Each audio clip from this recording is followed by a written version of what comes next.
presence. நான் வேலை செய்கிற இடத்துல ஒரு ஆதிவாசி அம்மா உண்டு. இந்த சாட்சி நான் அநேக இடங்களில் சொல்லியிருக்கிறேன். மேரி அம்மான்னு அவங்களுடைய பேர். சாதாரணமாக எஸ்டேட்டில் இந்த டைரக்டர் பொசிஷனில் இருக்கிறவங்க போய் கொழுந்து எடுக்கிற தொழிலாளி அம்மா கிட்ட போய் பேச மாட்டாங்க.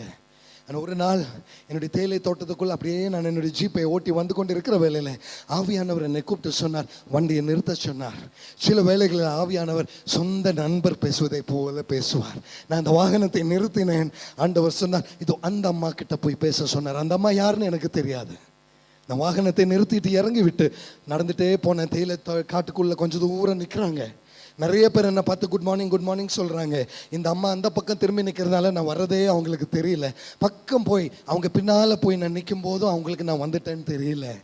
ஆனால் எனக்கு ஒரு சத்தம் மட்டும் கேட்டது. அவங்க உதடுகள் மட்டும் இப்படி ஆடிட்டே இருந்தது. நான் பக்கம் போய் என்னன்னு கவனிக்கும் போது ஸ்தோத்திரம்னு சொல்லிட்டு வேலை செஞ்சுட்டே இருந்தாங்க. நான் நினச்சேன்,